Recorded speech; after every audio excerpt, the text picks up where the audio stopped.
আন্তর্জাতিক অপরাধ আদালতে মিয়ানমারের সেনাপ্রধান মিন অং লাইং এর বিরুদ্ধে গ্রেপ্তারি পরোয়ানা জারির আবেদন করেছেন আইসিসির প্রধান কৌঁসুলি করিম খান।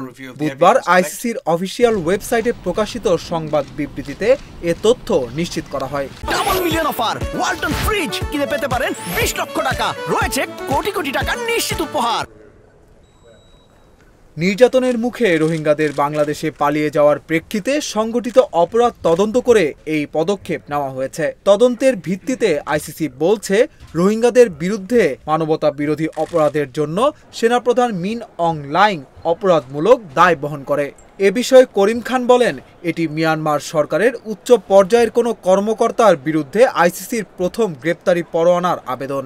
আগামীতেও আরও আবেদন করা হবে বলেও জানান তিনি। আইসিসির স্বাধীন বিচারক প্যানেল পরোয়ানা জারি করলে তা বাস্তবায়নে আদালতের সঙ্গে ঘনিষ্ঠভাবে সমন্বয় করা হবে বলেও জানান করিম খান। তবে এ বিষয়ে মিয়ানমারের জান্তা সরকারের মুখপাত্রের পক্ষ থেকে এখন পর্যন্ত কোনো মন্তব্য পাওয়া যায়নি।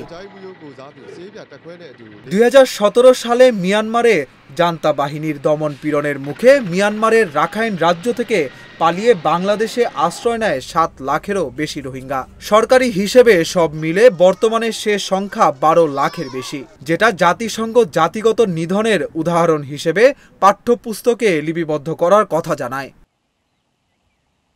জাতিসংঘের মিয়ানমার বিষয়ে তদন্ত বিভাগের প্রধান নিকোলাস কোমজিয়ান বলেন, মিয়ানমারের সেনাপ্রধান মিন অং লাইং এর বিরুদ্ধে গ্রেপ্তারি পরোয়ানা জারির আবেদন অন্যান্যদের জন্য একটি বার্তা বহন করে যে কোনো ব্যক্তি আইনের ঊর্ধ্বে নয়। আন্তর্জাতিক অপরাধ আদালতের 3 বিচারকের একটি প্যানেল মিয়ানমারের সেনাপ্রধান মিন অং লাইং এর বিরুদ্ধে গ্রেপ্তারি পরোয়ানা জারির আবেদনের বিষয়ে সিদ্ধান্ত নেবেন। তবে এ সিদ্ধান্তের বিষয়ে তেমন ধরাবাঁধার সময় নেই, কিন্তু গ্রেপ্তারি পরোয়ানা জারি করতে সাধারণত 3 মাসের মতো সময় লাগতে পারে।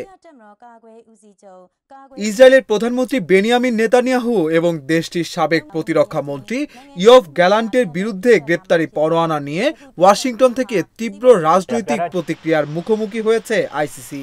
এর মধ্যেই এ পদক্ষেপ নিল আইসিসি প্রসিকিউটর।